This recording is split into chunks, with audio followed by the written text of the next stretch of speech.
Hey, Specky, so I got a question for you.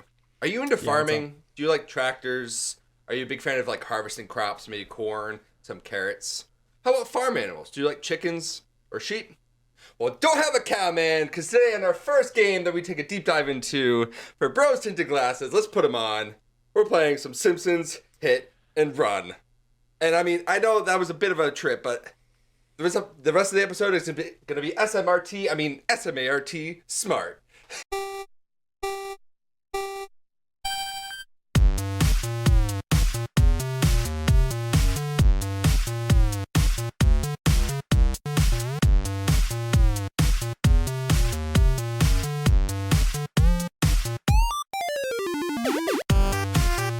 What's poppin', corn kernels? It's the pun hit wonder.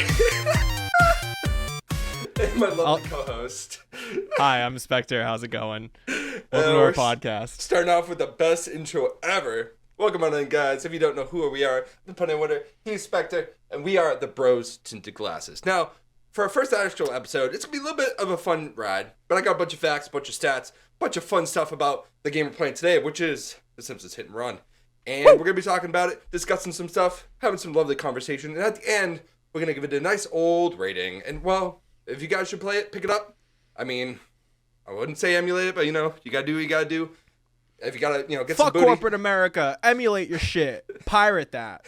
And that's... We stuck a boat sideways in the Suez Canal for a week straight. Who cares? Well, that's a way to start. Anyways, guys, welcome on in. So, before we get started, overall, I guess, do you want to talk about how you enjoyed the game overall and go into some details later, or do you want to wait for that Like later? general impressions of this game? Yeah, mean, what's your first impression of the game? Like, you load up, everything's going in, nice little feel. What do you think?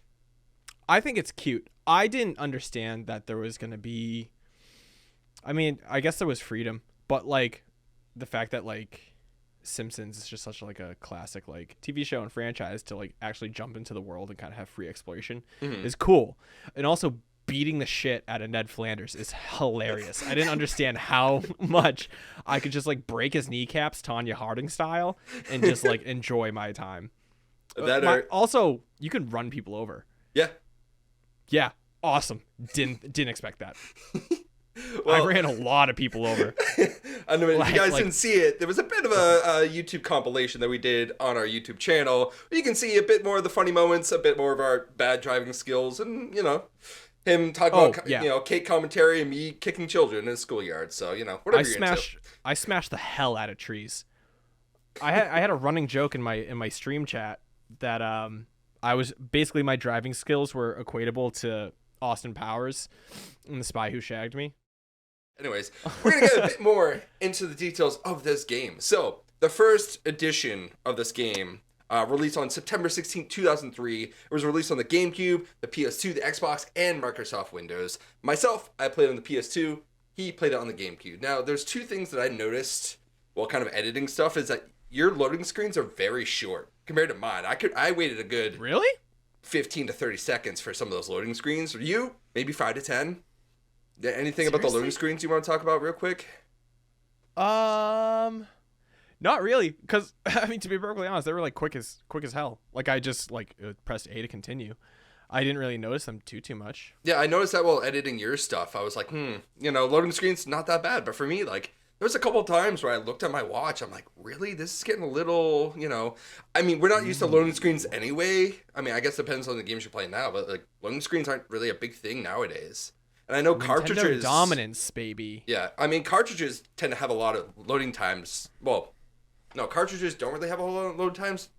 Discs can, but it's just between the two systems. I feel like you didn't have a whole lot to begin with. Even on your streams, I didn't really notice a whole lot of, loading screen time. It's because the discs are so small. That's what it is, yeah. A round disc into a big cube, it just makes sense. Yeah, but, a little bit about the handle. Dude, honestly, like that's the one thing I wish I could have with any of my other systems. Just a nice little handle, bring around with you. Who uses the fucking handle? Do you not? No, but I did see someone hollow out a GameCube and turn it into a lunchbox. That's kind of cool. I've seen a couple people make like Switch docks with like a GameCube, like to haul out the GameCube and like put the dock in the GameCube. What? And they just like put their Switch into a dock. like a GameCube dock. It's nuts. I was like, what are you doing? Man, I love docking. Don't Google that. I mean, maybe in the Suez Canal, you could just, park a ship right in there. Big old ship. But that's the type of docking we were discussing. Anyways, a little bit about the development. We will not discuss docking. Move along. That's the DLC episode. Maybe, if you're lucky. $250 tier. God, yeah. Anyways, a bit more about the creators and developers. So it was developed by Radical Entertainment. Now, one of the things I really want to get to with this podcast is like learning about, what other games people, produce and kind of just what goes into the making of this. So Radical Entertainment, they're actually well known for their Wayne's World game on the NES, which I didn't know Wayne's World had games, but cool. They were well known for their Wayne's World game. Yeah, on the NES. Also, Beavis and Butthead on the Sega Genesis. What? Yep. Known for that. It gotta be a platformer. Possibly, but they've also Radical also contributed to parts of Destiny and Destiny 2, and the predecessor to this game, the game that came out before Hit and Run, was Simpsons Road Rage. But they were founded in 1991 by 3 different people, and they were actually They were kind of contributors to the Crash Bandicoot trilogy back when that first came out. Yeah, it was crazy. Now the fact that Crash has grown so much since then is insane. But they became a subsidiary of Activision in 2008. When Vivendi, which is actually the people who published this game, and a couple other companies came together to make Activision Blizzard, which we might know today. Just maybe. I don't know. Like, I don't know if they're doing well. I haven't really heard about them lately, but you never know. We can check on them. Yeah. But the actual phone call. But Radical Entertainment, like, it became a subsidiary in 2008, but then was closed down in 2012. So they're not around anymore, but they do help out from time to time with Activision Blizzard. Vivendi, as I just discussed, they also started in 1991, and then the acquired Blizzard Entertainment. They're kind of who helped put together Activision and Blizzard, kind of the help merging with that.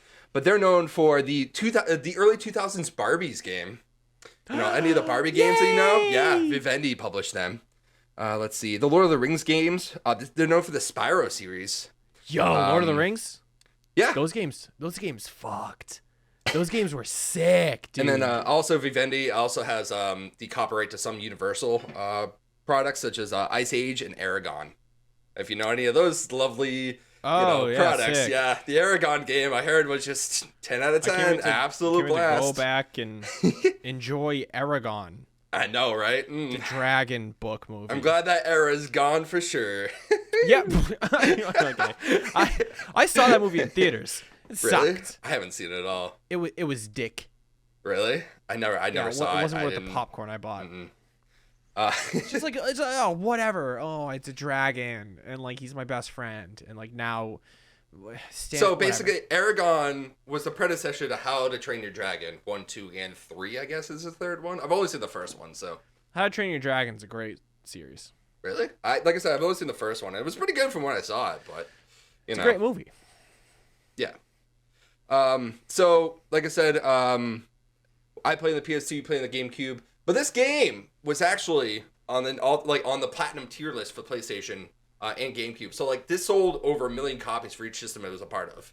So like this game is was like massive. Yeah, this game sold so much. It's definitely probably a good recommended for your PlayStation, GameCube, Xbox collection. But we can get more to that later. A little spoiler on how I felt about the game. So there's nothing about the development process for actually making the game. Having fun? I thought maybe my camera would autofocus. I don't know what's going on. No, that's all good. I mean, we're learning. We are learning. Also, we're babies. We're babies. We're learning as we go. Chill. Goku's being a baby. Anyway, so nothing with the development before the game, but actually last year there was a modder called Kulo who took the challenge, and he actually modded this game last year. This game came out in 2003. He modded the game last year to where you could seamlessly go between all the areas. So like, you know how there's like sometimes where you have to load you can go as Homer into the different areas of the game. Yeah. Like the Lisa world, the Bart world, like it was just a seamless big map area. He also took down some loading times, some new animations, and some new voice lines. So he must have taken it from the show, which is bizarre. Like, we'll get a bit more of The Simpsons here in a second, but like the fact that you can go through all the Simpsons got more voice lines for this specific game just says a lot. Like, that's insane. That's not the version I got. No, you get the OG version. This is a modded version on the mine was modded. My game. You could have sex with Marge. In my game, there were sex scenes with Marge Simpson. I did not know this was San Andreas with the coffee mod. Or the hot, I think it's hot coffee, I believe is the actual term for it. Yeah, so in the one where you buy a police uniform for Marge, she goes home to Homer and handcuffs him and spanks him with the police stick. That's the game I got. So I ordered this full on penetration with Marge and Homie. Is that not what you played? That's not the version I got. I mean, I guess I got banned on Twitch indefinitely. Maybe because I got a pirated copy. Yeah, here's the thing. I only played up to Homer and half a Bart, so I guess I didn't get up to the point where you got to. So maybe I missed it. Who knows? If you want to borrow it, it's very satisfying. Hot coffee mod, guys, on the Simpson Hit and Run. Oh, homie. I've been waiting for it. Please. I've been working on my Marge. Oh, homie. I can't tell if it's good or not. It sounds good. You know, it's good enough for me. It's delicious. It is the best. If I've learned anything in therapy, I need to be confident in myself and believe in myself. And I'm telling you that Marge is good. That Marge is top tier. I can't do it myself. I couldn't try. I'm not even gonna try. You're just gonna. My therapist said that I can't control how others think, so I have to live my truths. And my truth is that I have a good Marge impression. Well, she's getting railed by homie.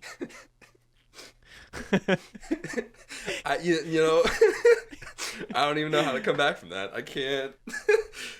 I mean, she came back a few times in my game, but. And you know what else came back was The Simpsons, because it has been airing for 32 seasons. Over lasso this conversation back to 50 episodes. 750 episodes over 72 seasons. It first aired on December 17th, 1989, which is bizarre. It's insane. It's created 80s baby? It is a very late 80s baby. It was created by Matt Groening. Groening. Is that his name? See, I'm very bad with names. Graining? Is it Graining Men? Hallelujah? I don't know. It was graining. Oh, I can't do that joke. Wow.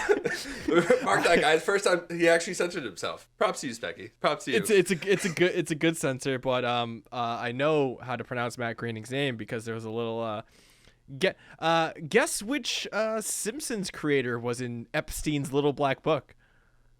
Oh my God, really? That's insane. Yeah, he was on the plane at Little St. James. Apparently he got foot rubs or something. I mean, whatever you're into, I guess his feet were horrendous, just like Frito chip toenails. Just a disgusting hobbit man. Chat, I'm not showing my feet on the video, but you don't want to. But if you head over to our Patreon and you pick the feet tier, the $150 feet tier. Yeah, Pun and I do giantess crushing videos on our Patreon for tier 3 if you want. You know, this is tier 3. The fact that The Simpsons is about Homer and his family living in the town of Springfield, Oregon, which I didn't know Springfield was in Oregon, but it was actually confirmed a couple years ago. But they tend to live different adventures about the classic middle class American lifestyle. Now, I have a question for you, Specky. Sick. Now, how old do you think Homer is? 43. Really? That's not too far off. So off the top of my head. In the early seasons, it has been perceived that Homer was 34 years old in the first 8 seasons. But he's been seen between 34 and 40.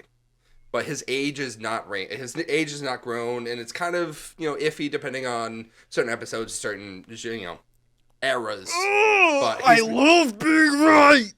Or close enough. He's between 34 and 40. But I believe it's been called the Bart Simpson syndrome, where like you watch a sitcom or a show for many, many years, and these characters never grow. This is the show that it came from. The Simpsons are very well known. It's a big show. I've actually never seen an episode The only thing I know from The Simpsons is from this game. Yeah, Hit and I Run. don't watch a lot of Simpsons. The weird Wii game, like the Simpsons game that came out on the Wii and the 360. That was really weird. That was a very bad game. That was a very bad 3D platformer. Terrible. It's called The Simpsons game. I believe that's just the name of the title. Was it for the movie? I don't know if it was a Simpsons movie game. I don't think it had the term movie in the title, but it was definitely a very all I remember weird from game. the Simpsons movie is Spider Pig. Yeah. Does whatever. So it's probably where it came from. Where like the game was right around the Simpsons movie, but for 32 seasons, it's just insane what this show has done. And I do need to go back and watch some Simpsons. I wanted to before the episode, but things got crazy. Oh, I do now. I want to watch more Simpsons. Right? I want to go back and like watch the era when this game came out, and it just. But here's the thing: this isn't the only Simpsons game. How many Simpsons games were created? Do you think? 8. You are very off, my friend. As of 2021, 21 video games starring The Simpsons. What the fuck? Now here's the thing: I think about 6 or 7. I didn't get the exact number. 6 or 7 involve Itchy and Scratchy. Yes. Bow. So, like, it's a weird thing about that. Like, Itchy and Scratchy have, like, 6 or 7 of their own games.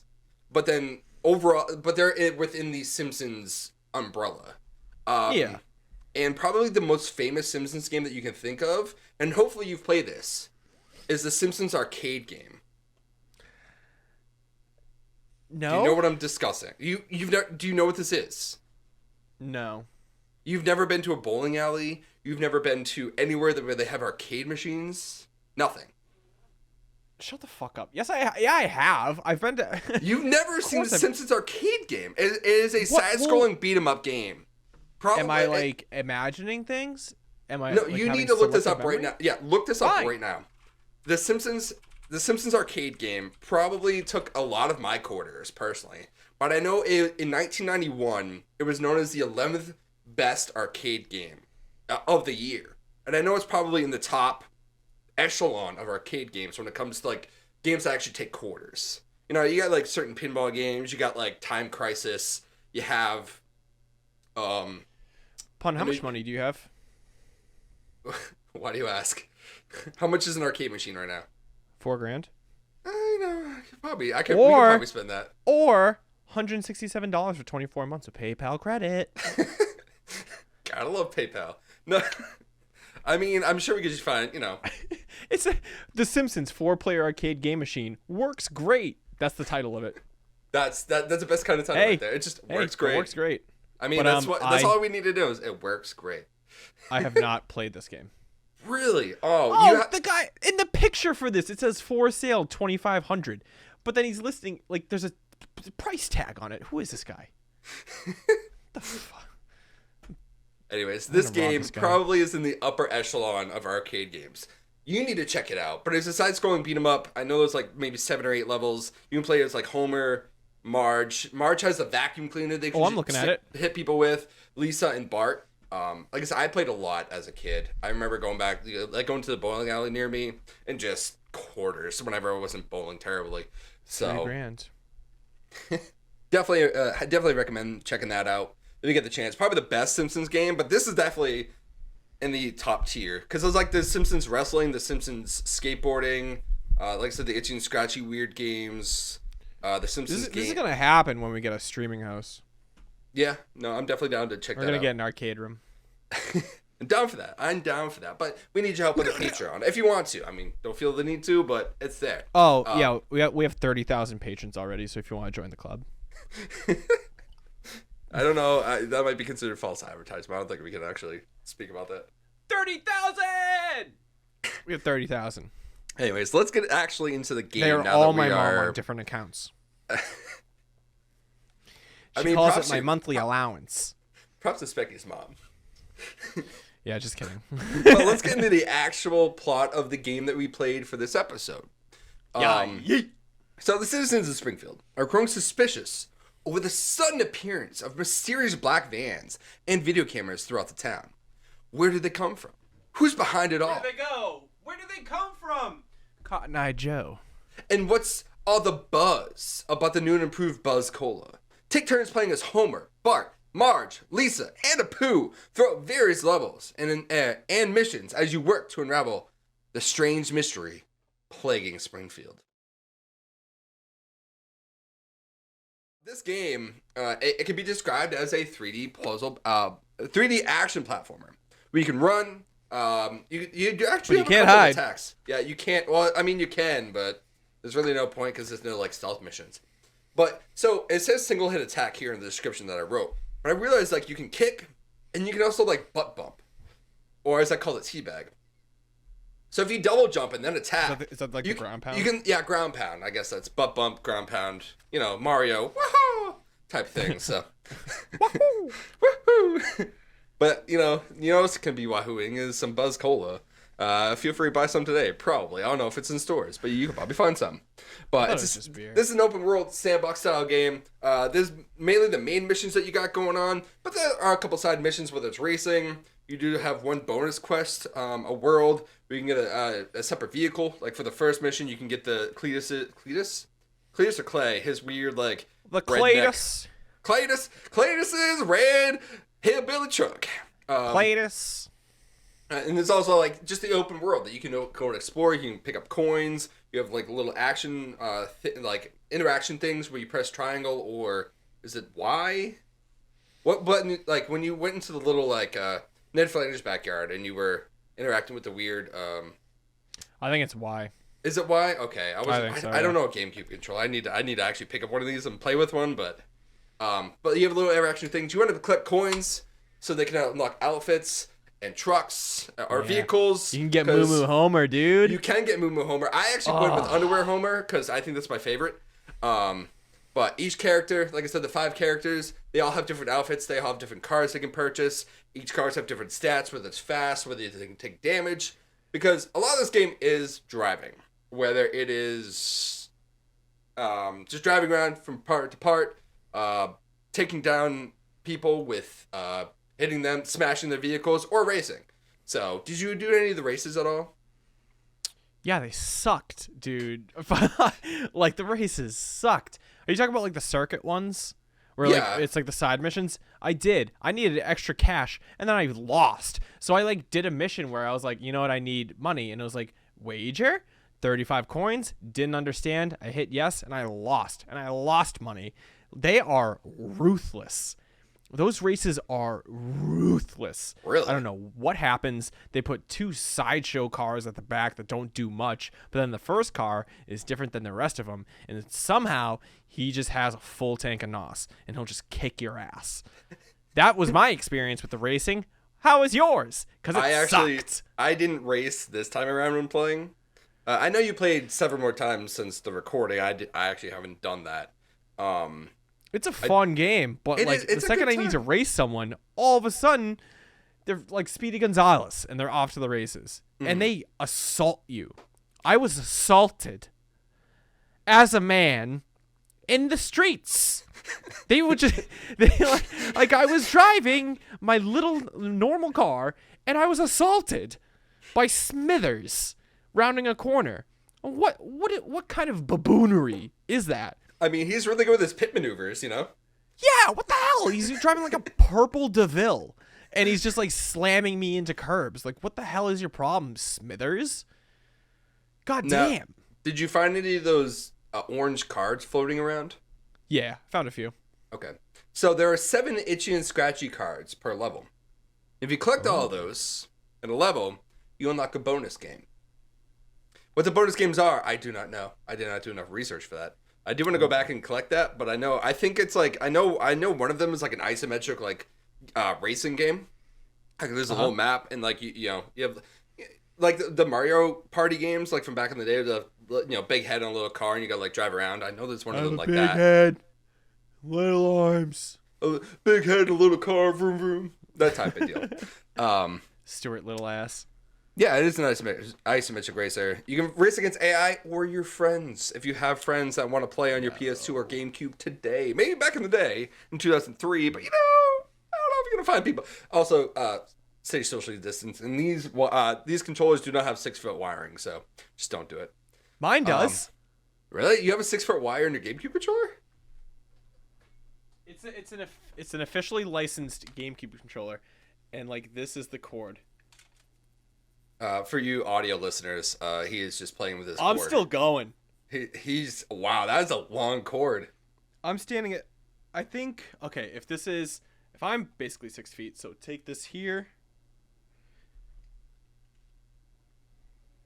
Yeah, it's 10 feet. It's a 10-foot cable. Oh my god, that's I don't know. I don't know where this came from. Yeah, that is official. It's an official Nintendo GameCube controller, white with a 10-foot cable. It rips.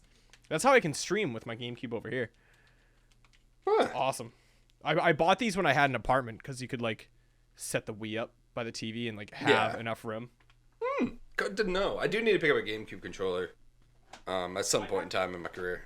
I actually have like 8 or so GameCube controllers. I can just give you one. Why? But this is my favorite. This is my OG. Orange Spice. Oh, Orange Spice GameCube controller. Are you into collecting controllers at all? Like weird. Like we were talking about the Resident Evil like chainsaw, but are you into collecting controllers at all? Like collecting them? No, not really. I just like have a bevy of them at my disposal, to be honest. I mean, I got a few here and there lying around, but not really, you know. I mean, other than Guitar Hero controllers, I need to pick up some. I need the blue one. There's a blue GameCube controller that I need. You know what is understandable? Is when you were playing this game, did it feel Grand Theft Auto-esque? And can you actually? So when it comes to Grand Theft Auto, do you have any experience with that series at all? No. Really? So my experience with Grand Theft Auto, honest to God, the game that I played was for the Game Boy Advance. That was the GT I played. The top down. I know, like top down, where like the people like ran like this. Like Grand Theft Auto 2? I think so. It was like the PlayStation 1 Grand Theft Auto. Like that's so it'd be either 2 or 3, but 3 was. So how did it be Grand Theft Auto 2? That's I don't insane. know. I can't even. But here's the thing, though. Let me get back. It was just called Grand Theft Auto. That's for the it. game. It was the first one. Game Boy Advance. That's insane. Yeah, I 2004. had no idea. Good It was to know. sick. But you know what? It came I out had in to beg 2001. my parents. You know what? It came out in 2001 was Grand Theft Auto 3, which this is a parody of that came out 2 years later. So what I recommend with this game, back in the day, let's travel back in time to 2003, is if you had children or you had some cool, you had some friends, and you couldn't, play the actual Grand Theft Auto 3, shoot them up, killing hookers, you play Hit and Run. Because this is actually a really good clone. This is a good representation of Grand Theft Auto, but a lot safer for families, a lot more fun. I had more fun with this game than I with Grand Theft Auto. The missions are pretty easy. They're not easy, but they're fun. They're self-explanatory. Yeah. The driving is actually really good in this game. I enjoy the driving in this game quite a bit. Like the controls. I had troubles. Wait, hold on. When you were driving in Hit and Run, did you use the buttons on the front to accelerate, or did you use the trigger? So there's only one acceleration button for the PlayStation, which was X. I bet there isn't. So there's 3 ways to brake on the PS2. There's circle, which is to hard brake and back up. There's square, and there's R1, which are both like e-braking.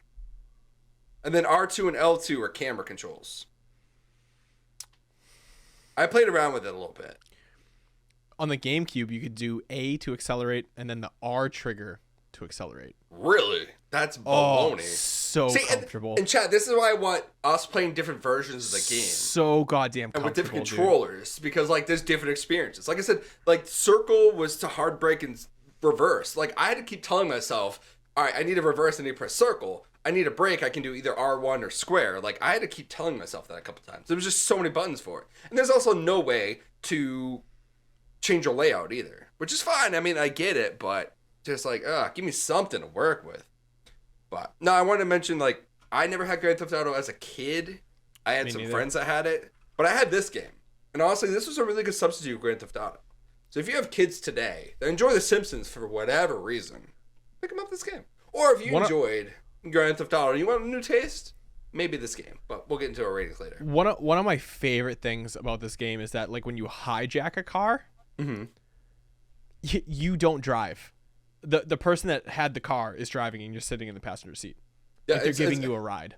Yo, The Simpsons predicted Uber. The Simpsons predicted Uber. Oh, my Lanza. You're right, because I feel robbed when I drive.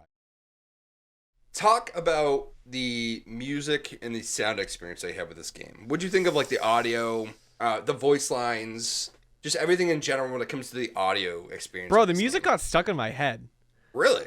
Like the background music, kind of got stuck in my head. It's good. It's light and comical.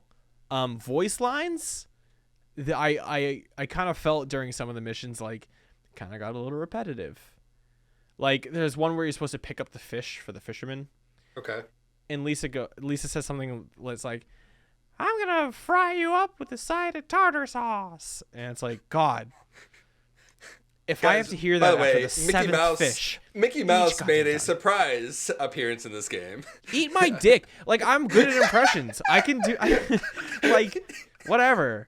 I can't hear myself right now. I can't be as spot on as my Marge. The one that I remember, and I heard this way too many times, is like, "I am evil Homer.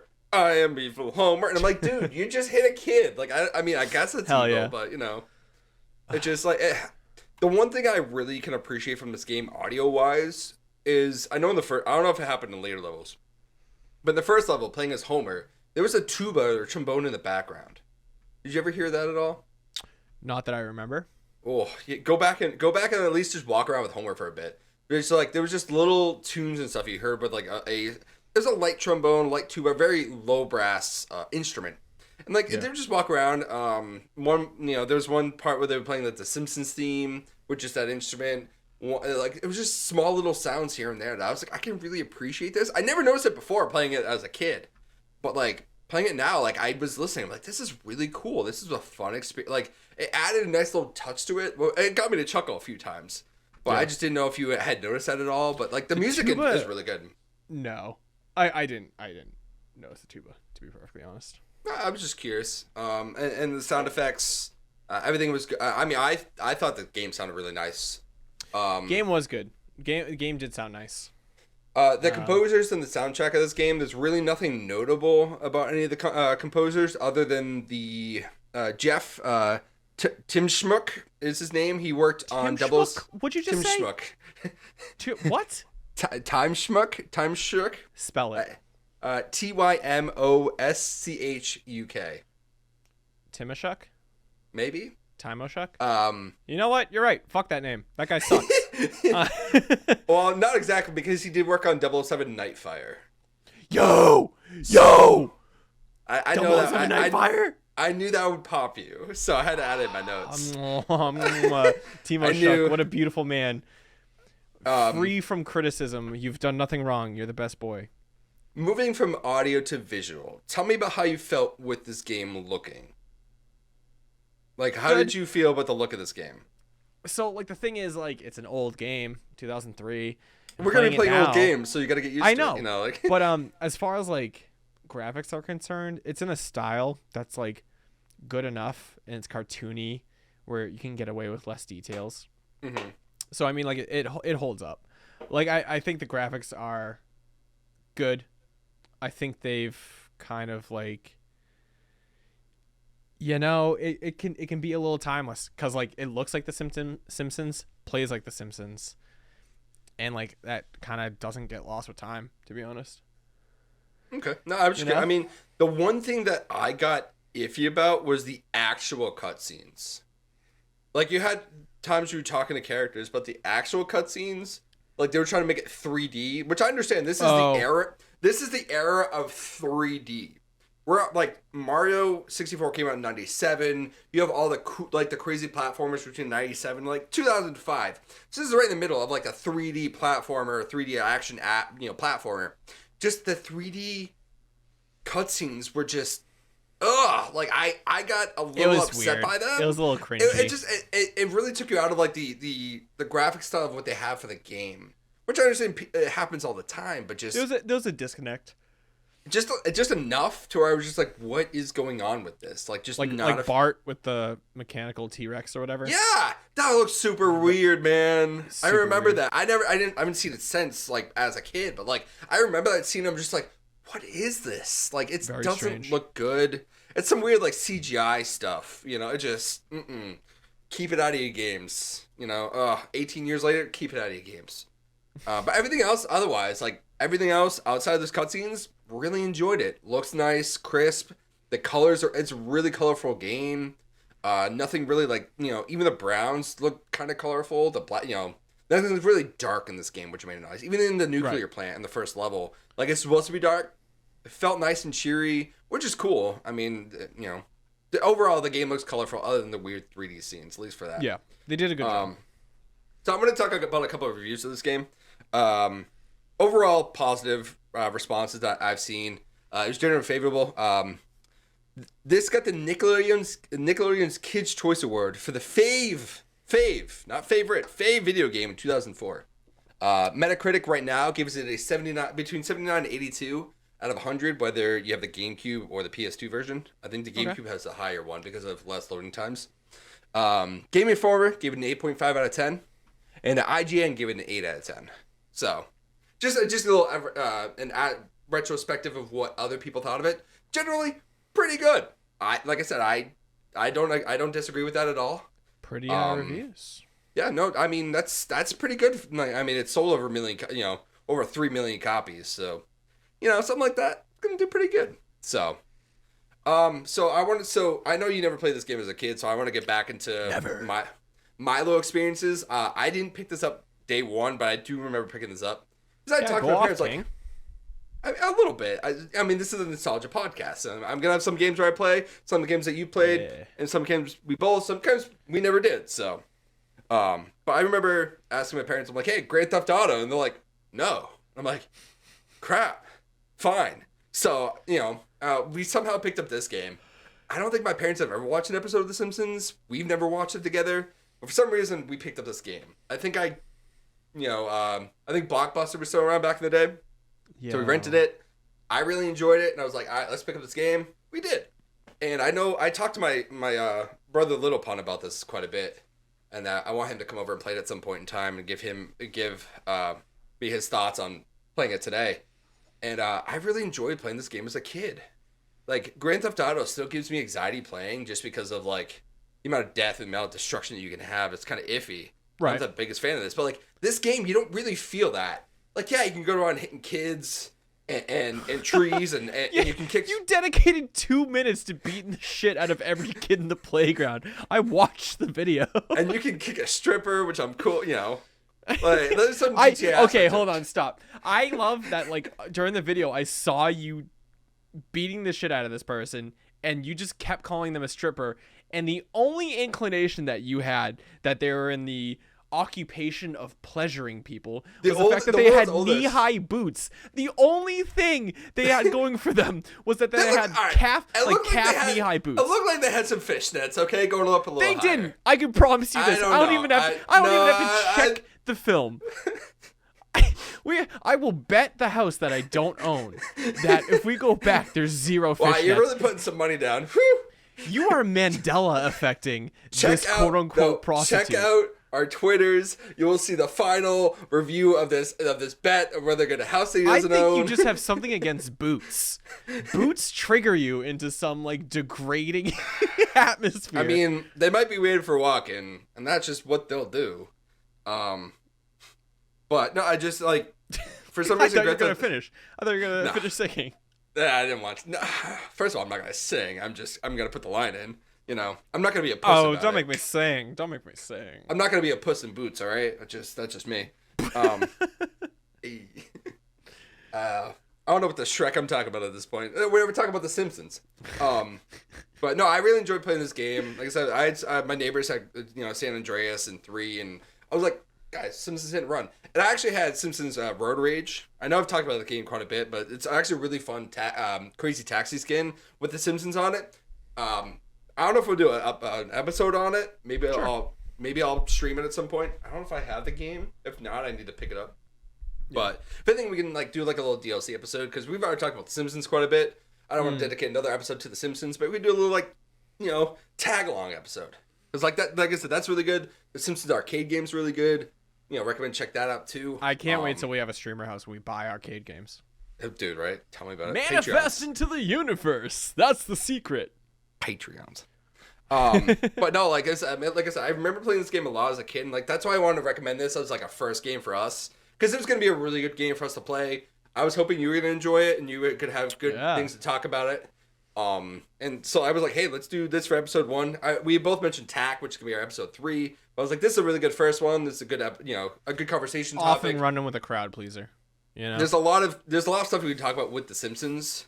So like, it could, a nice little runway where we can take off and hit the skies flying with Simpsons Hit and Run. So playing it today, I want your overall experiences as a whole in 2021 with Hit and Run.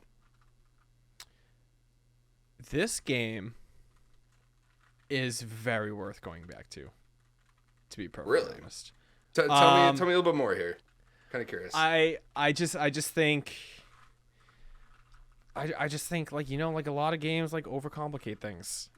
I like this game really kind of, it sticks around. I think the missions are fun. I think the dialogue, even though it can be repetitive, is funny. Like, this game is 18 years old, and when I went into Flanders' backyard and his children were in the bunker, like asking about God, lost my motherfucking mind. I had to add that too. So good. I saw your action, like, that needs to be a thing. It is so goddamn good, dude. That is so fucking funny.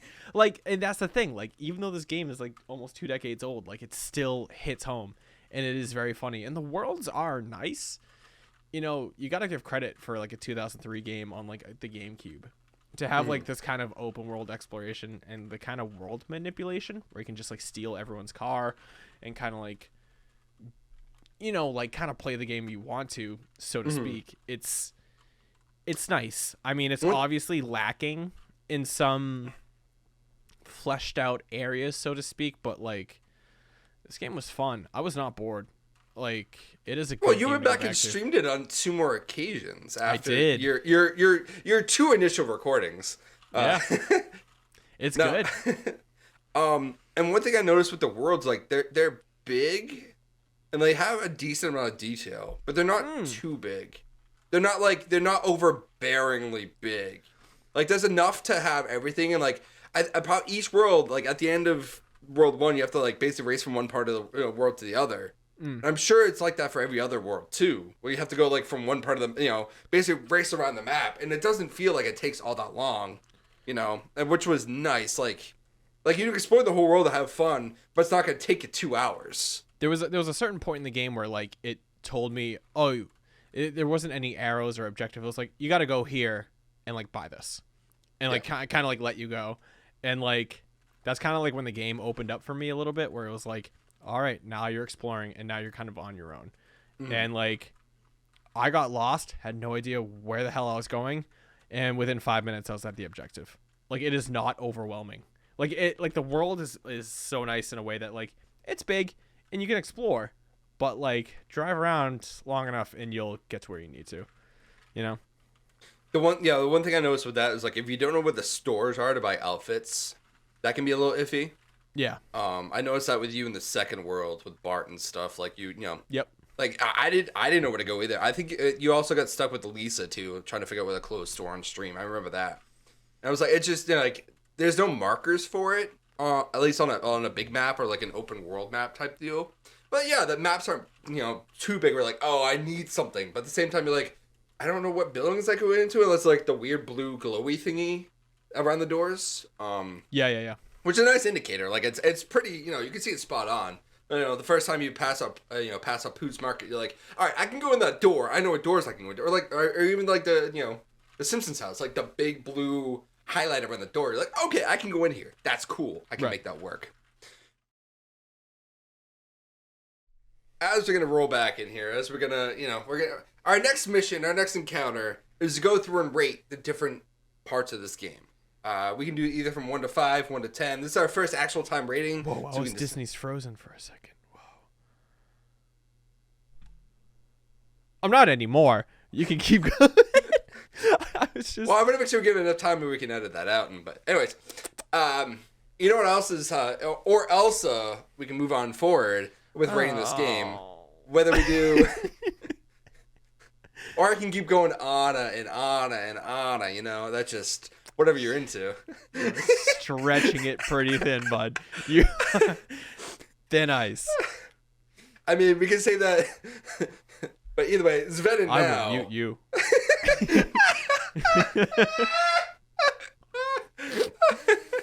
I mean, I could keep going Christoph if you really want me to. Like, how about you fuck off? How about that? We can pad this episode a little bit. Anyways, what we can quiz off about is the ratings of this game. Whether we go 1 to 5, 1 to 10, we haven't figured it out yet. But I think I'll start. I'm gonna go with a 1 to 10 rating. 10's good. I think 10's good. So when it comes to visual and graphics, we can go about this a little bit here. I kind of want to rate. I have 5 different sections that I want to rate. Visual graphics, audio, gameplay, nostalgia factor, and then how it holds up today.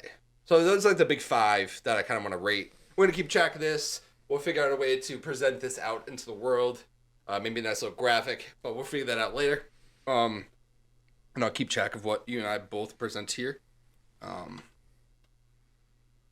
So when it comes to graphics, I really enjoyed how this game looked. This game, besides the cutscenes, that gives me a big, thumbs down. Docket. Cutscenes will dock. Other than that, it felt like you were in an actual episode of The Simpsons. Like, yeah, you have a bit of the 3D Homer looking a bit fatter than usual. At least from what I've seen, like, it felt like you were playing in an episode of The Simpsons. It felt like you were playing like a Simpsons movie-esque version of the TV show. Like, it felt really good to be in this game. It just, like I said, everything looked really bright. Everything just looked so welcoming and so warm. Even though, like, you were, going around hitting things, like, it was still really fun. It felt really nice. I think I'm going to give this an 8.5 out of 10 when it comes to graphics and visual aspects. Okay. So. Okay. What about you? What do you feel like when it comes to the visual and graphics of this game? It does look really good for a 2003 PS2 GameCube game. So yeah, I think the graphics hold up. I think it kind of lends itself to that cartoonish style where it doesn't really need to be super detailed or super realistic. So it really hangs on to that, and I think the graphics do hold up well. It's kind of like Wind Waker. Like, Wind Waker will be timeless graphics wise because that's the style they went with. Okay. The only thing is those cutscenes were kind of gross. I think a good. I think a nice clean 8 for graphics. Okay. I can see that. It's good. It's nice. Nothing crazy. The cutscene's a little weird, but like this game looks good in 2021. All right. Well, tell me about how it sounded overall. Like, when it comes to then and now, when it comes to the audio stuff, like, how would you rate the audio portion of this? I know we're kind of touching on stuff earlier, but this is kind of like the little wrap-up portion. So, like, you have to go fully into what you did before, but just kind of give me, like, a good rating and why you would give that. When you say sound, does that include dialogue and, like... Dialogue, music, sound effects, like when you're kicking bees or hitting mailboxes or people talking, or music. Sound effects were nice. They're good. Kind of clean. Coin collection was, like, very, satisfying. That was a great sound effect, by the way, guys. Give us a 10 out of 10 for sound effects for that alone. Music, oh god, dude, I loved the music. It like really did get stuck in my head. I will say, when you're failing missions and you have to like redo the missions, the dialogue does get stale. It kind of feels like a repeated track, and I think that's just kind of like previous generation stuff. I wanna, for sound design and things like that, 7 Okay. out of 10. Because it's good. It's just the repeated dialogues of missions kind of pulled it down for me. Definitely something I can recommend with that. All the voice actors sounded just like they were in the game. I'm pretty sure they brought everyone over. I didn't see anything with my research about, hey, we can get this voice actor or this voice actor. I think everyone that came from the show, or everyone in the show, came and voice acted in the game, which makes it really nice. The low brass section and like just walking around, just little tuba trombone sounds really tickled me. I really enjoyed it. It's definitely gonna boost up my number a little bit.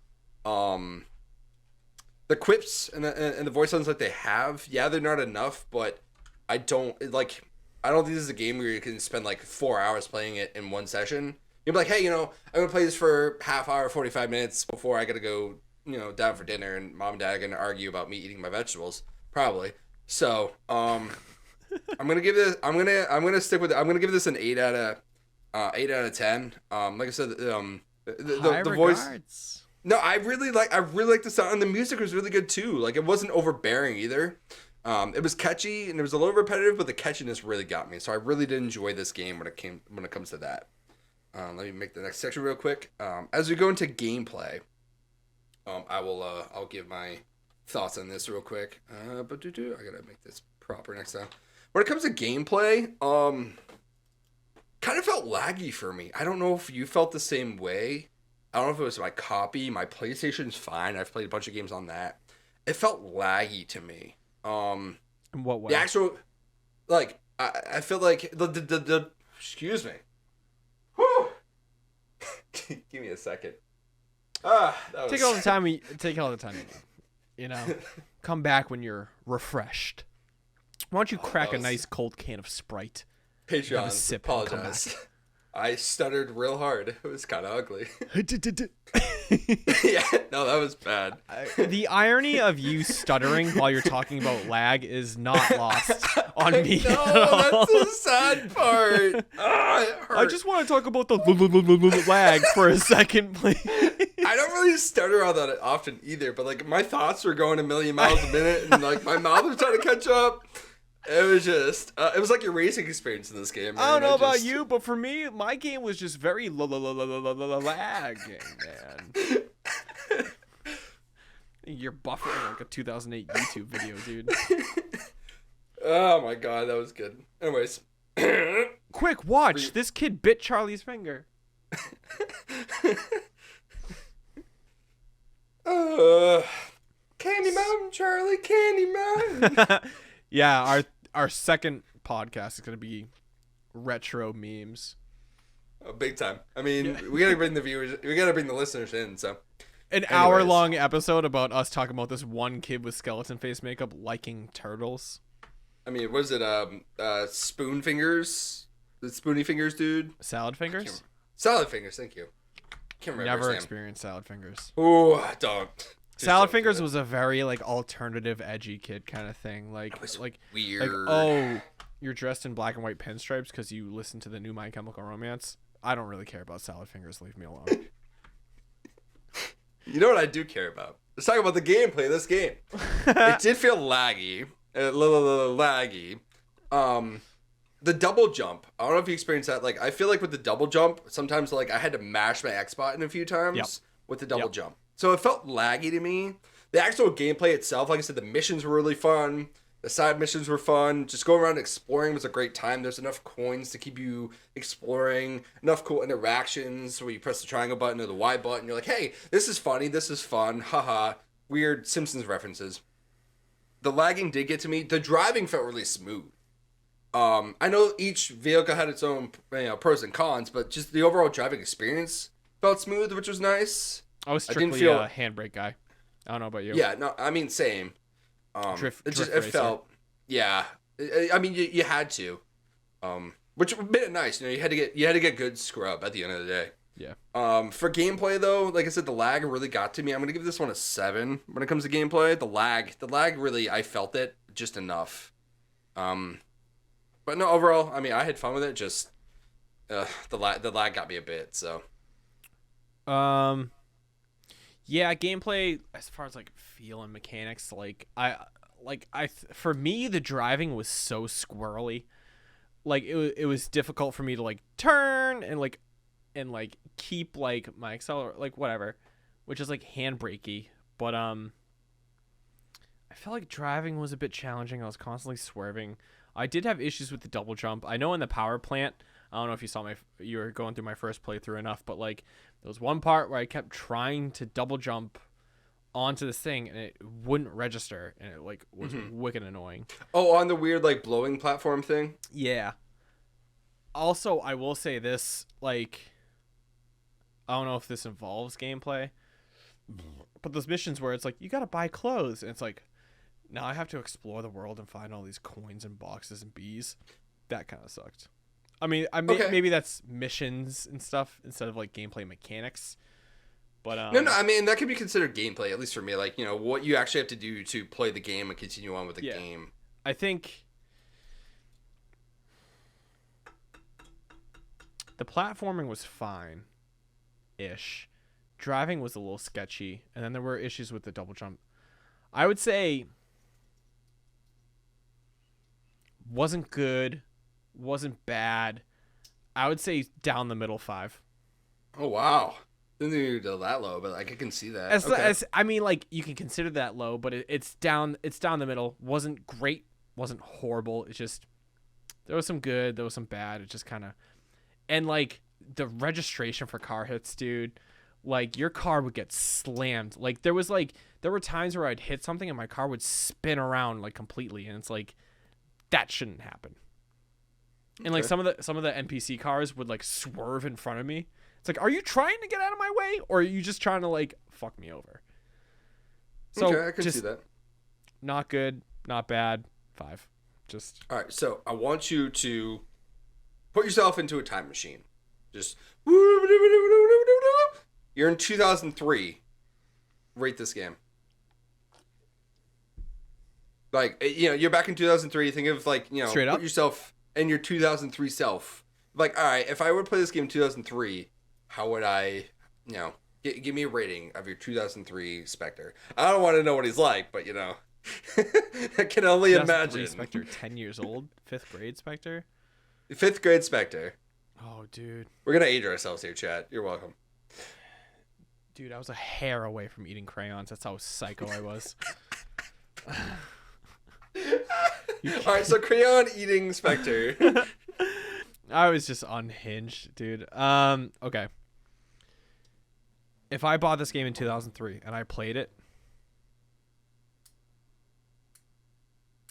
8. Really? I think I would have genuinely loved this game. I think back then with the games I was playing, like the like just the yeah 8. I think this game would be enjoyable enough. I think it's funny. I think the missions are fun and engaging, and they are kind of diverse enough for it's not just driving a car here, driving a car there. It's like there's good platforming and like chases and like little rams and stuff. Like I'd say 8. Okay. So I'm traveling back to 2003 Pun. I need a sound effect for this. Not that though. Yeah, we definitely won't use that. We'll think of something. There we go. Yeah, we'll find. That's Wayne's World. Is it? I've watched Wayne's World so long. He's like, whoa, let's go back. Or we could do like a Bill and Ted's Excellent Adventure sound effect. Be excellent to each other. Be excellent. What is this a video game of? I'm sure there's gotta be a video game of them. So 2003 Pun, middle school boy. I really enjoyed this game. I had a blast. I remember playing it quite a bit. I'm gonna give this a 9 when it comes to it because it's definitely something I came back to. Yeah, it's something I came back to quite a bit when it came to feeling like, hey, let's play a good game. Simpsons Hit Run, good game. NES, by the way, for Bill and Ted. Okay, that's what I figured, but I wasn't sure. I knew they had to have something. I know, like, whoever has that license, like, you can print money with that. Not with the third movie, but the first two, I mean, the Bogus Journey was but Excellent Adventure, delicious. So I had the princesses for me, let me tell you. And as for the final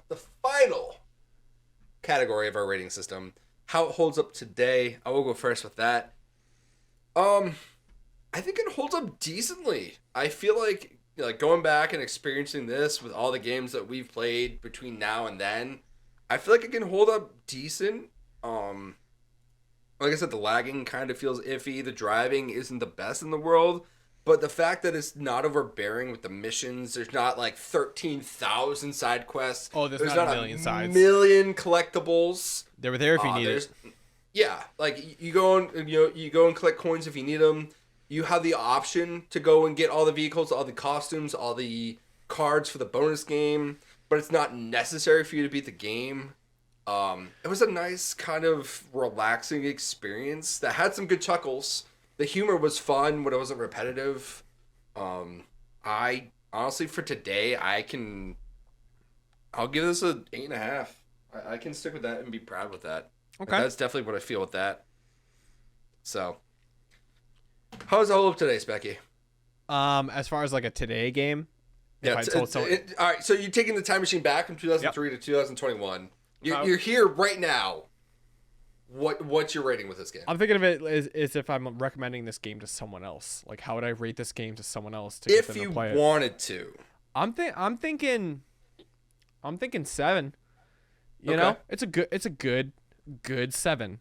Because I think that can be a detraction. The minus amount of side missions. I think, as far as playing the story straight through and the missions that you have, there's not that necessity to kind of like pull you in a direction to do side missions or like to kind of get lost in that kind of thing. Yeah, which is fine. You can play the game straight. But I think there is an element of just kind of like going through the missions A to B, and there's not a lot of incentive to kind of deviate, which is fine. But it makes the game a little linear, and for like a game that has open world aspects, it's a little linear.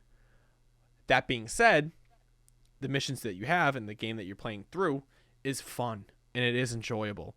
So like, it's good. It's a good game. And like going back and like really enjoying this and the art style and like the cars and like kind of how you approach missions. Like I was approaching missions later on, like in the middle of it, like, oh, I'm going to change my car so that when I restart, I can have like a better advantage. This like, that's fun. So I think 7 out of 10. I think it's a good game, and I think it does. I think it holds up.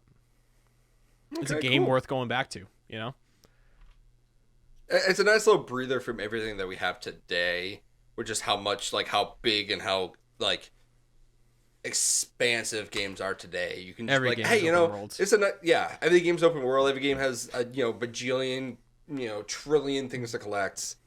And just this is like, hey, game yet. It's like, I don't care. What? This is a breath of air conditioning, not Breath of the Wild. It's a nice little breather, a nice little chill out. I need to start that game over. Yeah, same. I gotta get my copy back from a friendo, but later on.